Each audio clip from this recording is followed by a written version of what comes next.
Welcome back to my channel, everybody. Hope everybody's doing well. Sorry it's been a while. Work has been using me and abusing me, using me like a fleshlight, just running through me. It has not been easy, but it is what it is. I gotta get paid some way, somehow, I guess. So, I wanted to talk to everybody today about the re-release of Sims 1, as I'm sure you can tell by my background over there that I am quite into The Sims. I've been into The Sims since I was a child. It was one of my first video games I ever played, and I just instantaneously fell in love. Of course, at the time, I couldn't understand what the purpose of the game was. I thought you were just supposed to live to die. But there was a little bit of purpose behind the console edition. You were supposed to live and then retire, sending your kids off to military academy and never seeing them again. But as time went on, I continued to stay involved with the franchise. I played some Sims 2, Castaway, Sims 2, Sims 3. That was a big hit when I was growing up too. It was so huge because there was so many new things that we were able to do that we couldn't do in the previous games, including the graphics card being updated quite well, I might say. And then Sims 4. That one came with a thunderbolt, and it disappointed a little bit, not gonna lie.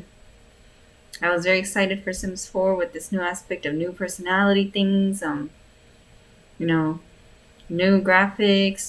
They were bringing things like the cow plant back, but they just kind of released it and said, here you go, you're gonna take it and you're gonna love it.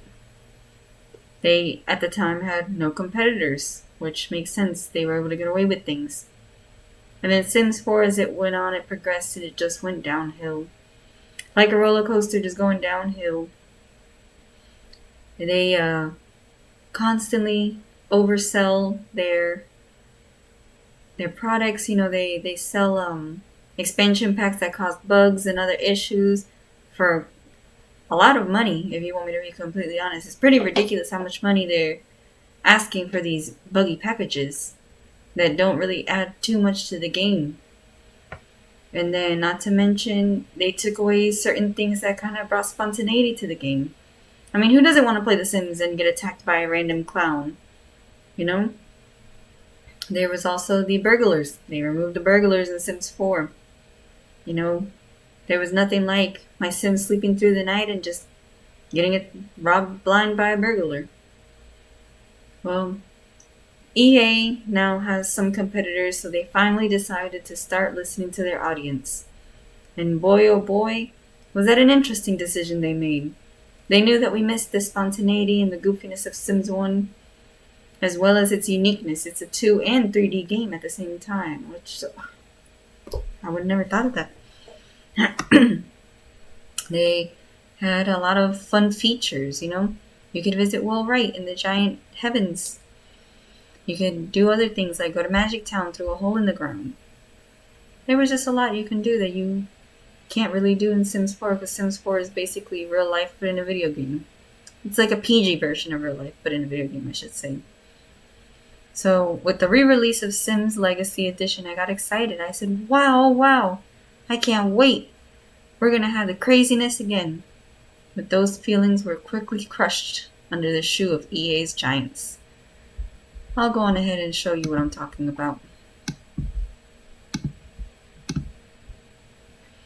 So Sims 1 original version, there was a lot of detail that they put into the faces despite its pixelation, versus in Sims Legacy Edition, it looks like just like hot garbage, really.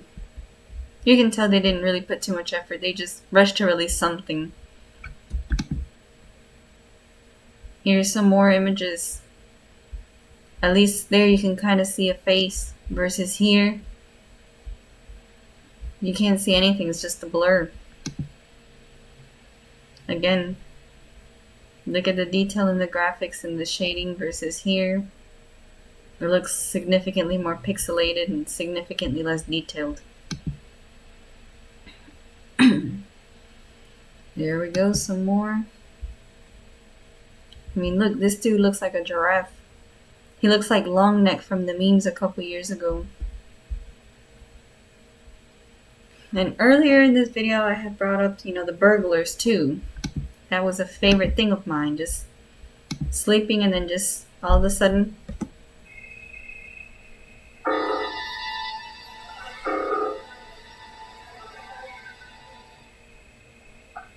They used to scare me every single time.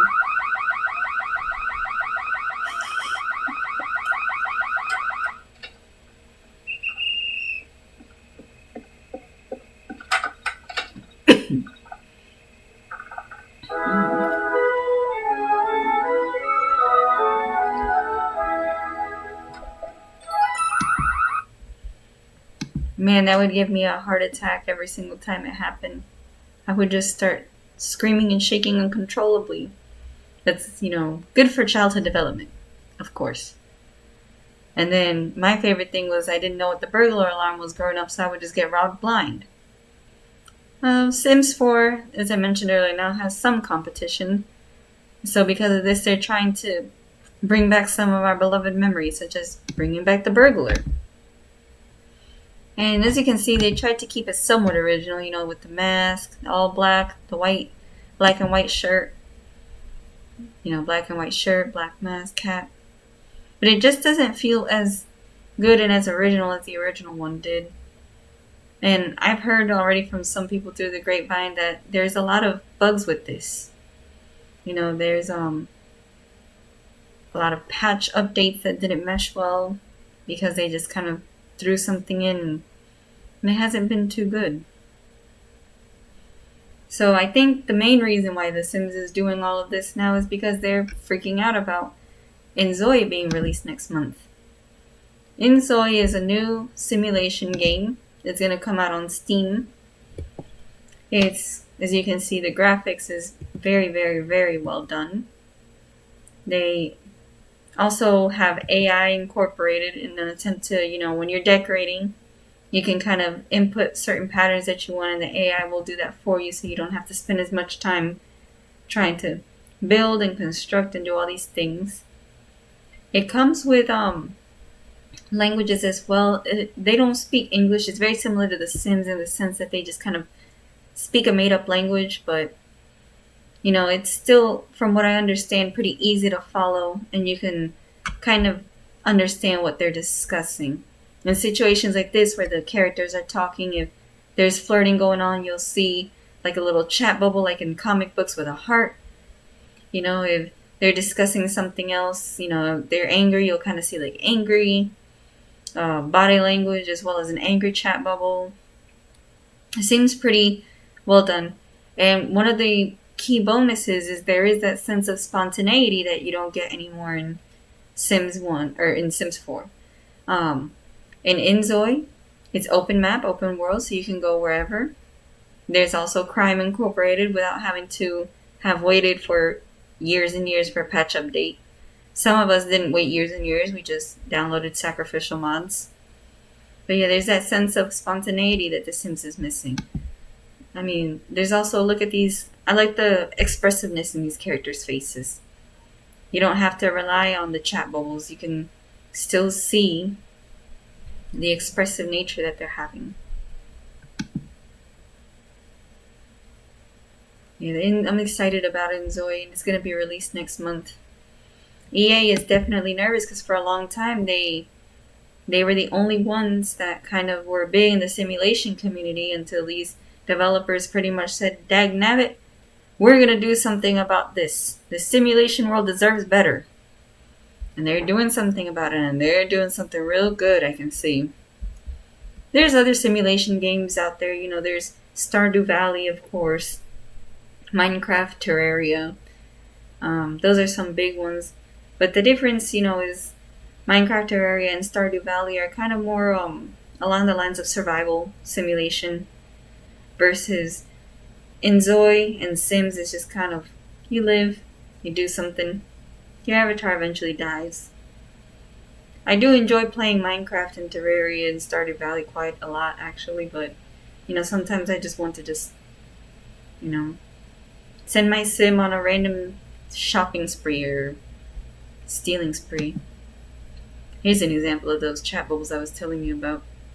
You can see how romantical she's feeling. And you can see that this dude's nervous, brushing his hair through his hand through his hair. Hopefully, yeah. It's gonna be real good. The developers already have a date and everything in line.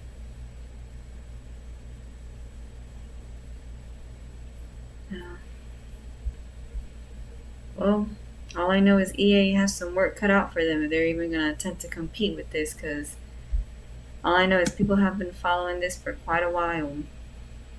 And the people that have had early access to it, that have been kind of testing it, they've said it's great. They said they've quite enjoyed it. Their favorite thing was just creating lifelike images, you know? Because all in all, The Sims is kind of cartoony. And it's fun being cartoony, but sometimes you just want to, recreate your crush and stalk them in The Sims and create a family with them, because it'll never happen in real life and you can't do that with cartoons.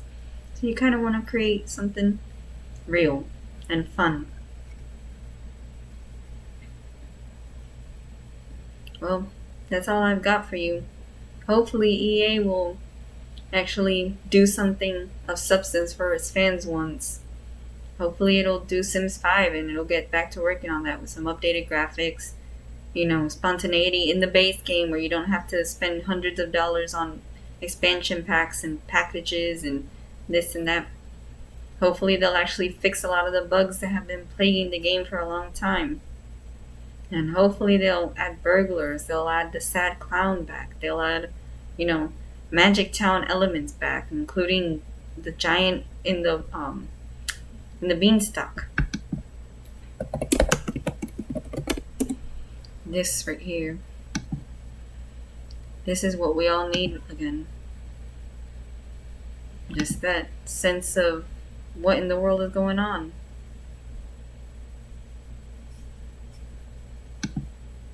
They had so much attention to detail back then.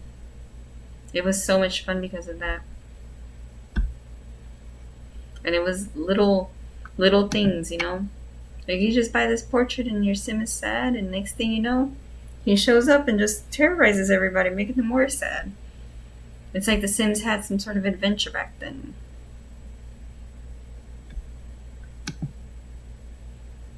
Well, who knows what'll happen. All I know is EA has its work cut out for it. Because boy oh boy, I had that feeling inZoi is going to come, and it's going to come in hot. Well, that's all I've got. Thanks everybody.